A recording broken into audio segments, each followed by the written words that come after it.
Over the last few weeks, I've been talking a lot about America's economic future. I've told you how I believe we should go about creating strong, sustained growth, how we should pay down our long-term debt in a balanced way, and most of all, what we should do right now to create good middle-class jobs so people who work hard can get ahead. This isn't some abstract debate or trivial Washington argument. I've said that this is the defining issue of our time, and I mean it. I've said that this is a make or break moment for the middle class, and I believe it.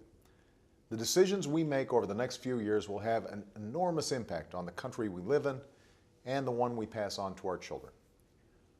Right now, we're still fighting our way back from the worst economic crisis since the Great Depression. The economy is growing again, but it's not growing fast enough. Our businesses have created 4.3 million new jobs over the last 27 months, but we're not creating them fast enough. And we're facing some pretty serious headwinds. The effects of the recent spike in gas prices to the financial crisis in Europe. But here's the thing.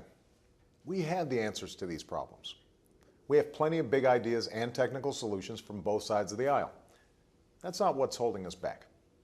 What's holding us back is a stalemate in Washington.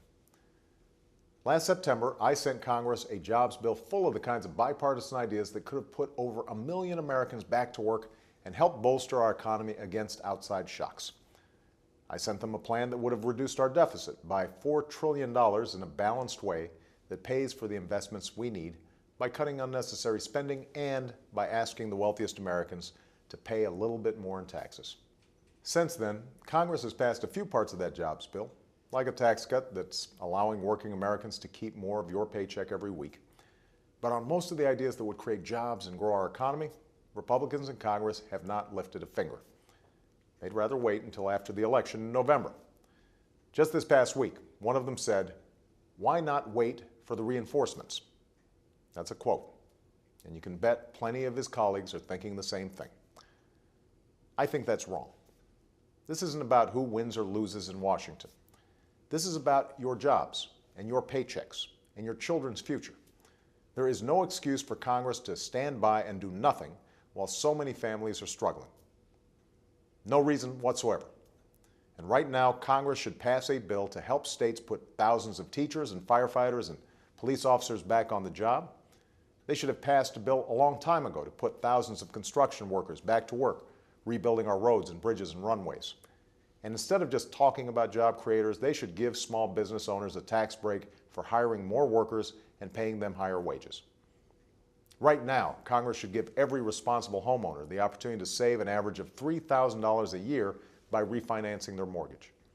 They should extend tax credits for clean energy manufacturers so we don't walk away from 40,000 good jobs.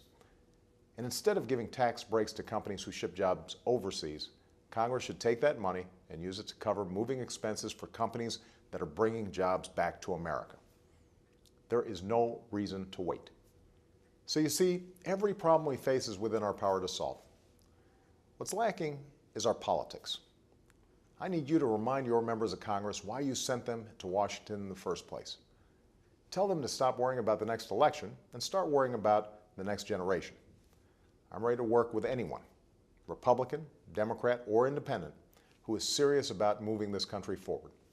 And I hope members of Congress will join me. Thanks, and have a great weekend.